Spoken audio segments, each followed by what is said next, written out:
안녕하세요. 건강 스토리텔러 정화입니다. 네, 요즘 날씨가 많이 풀렸죠? 입춘이 지나면서 이 미세먼지가 없는 날은 더 이상 두꺼운 패딩을 입지 않고도 나가서 운동하기가 참 좋은데요. 네, 운동하면서 필수적으로 중간중간 섭취해야 하는 것이 바로 수분입니다. 그런데 최근 나온 연구에서 하나의 흥미롭고 좀 무서운 비밀을 공유하려고 합니다.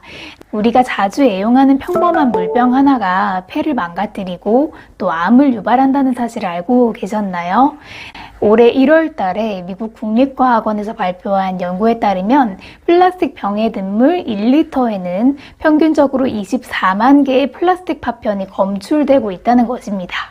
네, 우리가 운동할 때 보통 들고 다니는 용량이 500ml니까요.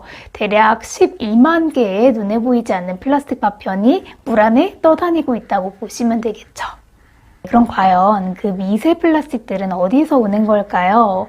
우리가 밀봉된 물을 개봉할 때 따닥하면서 뚜껑을 돌려서 딸 수가 있잖아요. 그 뚜껑을 열 때 마모가 생기면서 많은 플라스틱 입자들이 방출된다고 합니다.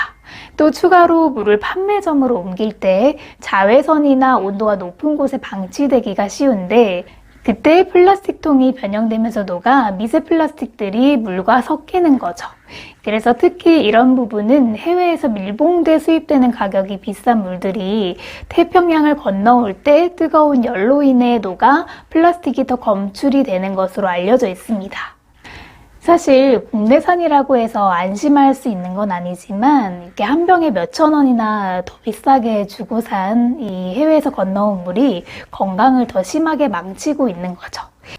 그런데 예전에는 이 미세 플라스틱이 몸에 들어가면 몸에 흡수되지 않고 다시 소화기관을 통해서 배출되기 때문에 실제적으로 우리 몸에 어떤 해를 끼치는지는 추가 연구가 필요하다라고 말하는 게 전문가들의 중론이었습니다.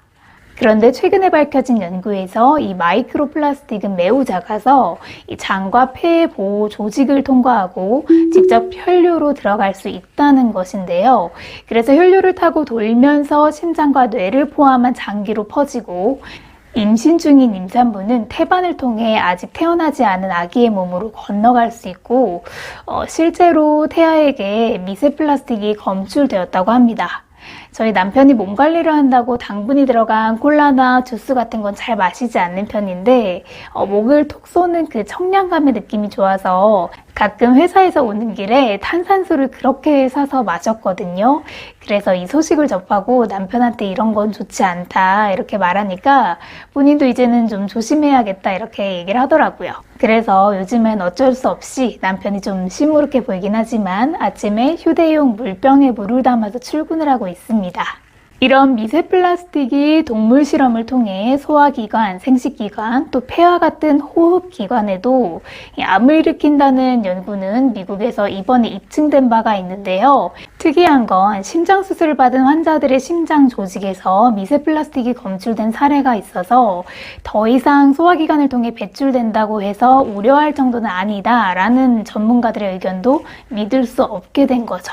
이런 기관들은 소화기관이 아니기 때문에 몸 밖으로 나오지 않고 죽을 때까지 축적되기 때문에 더욱 무섭습니다.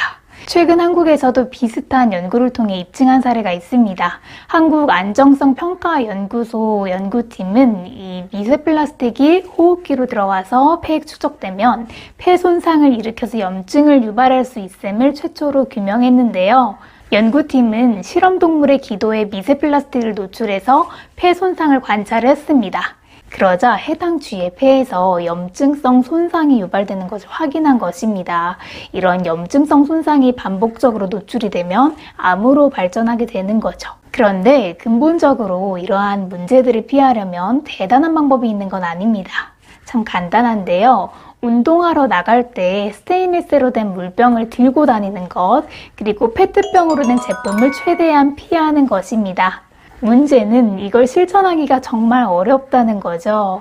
네, 운동하러 갈 때 그리고 다녀왔을 때 물병을 씻고 말리고 또 물을 담기 귀찮아서 혹은 집에서 나설 때 뭔가 손에 물병을 들고 다니는 게 좀 거추장스럽고 걸리적거려서 등등 페트병이 안 좋은 것은 알지만 그러려니 하고 넘기는 습관을 고치는 것이 가장 중요할 것 같습니다. 참고로 가끔은 플라스틱으로 된 물병을 쓰시는 분들도 계시죠. 그 자전거 탈 때 경량화를 위해서 보통 그런 물병을 쓰시거든요. 그런데 그런 플라스틱 제품은 반복 사용을 하면 내부에 곰팡이가 발생하기 쉽고 미세 플라스틱도 발생하기 쉽기 때문에 혹시 그런 제품을 사용하신다면 피하셔야 합니다. 페트병 사용을 줄이는 것이 환경에도 유익하지만 무엇보다 우리 몸에 플라스틱 찌꺼기가 쌓이는 걸 방지한다는 것을 꼭 알아두시고 실천하셨으면 좋겠습니다.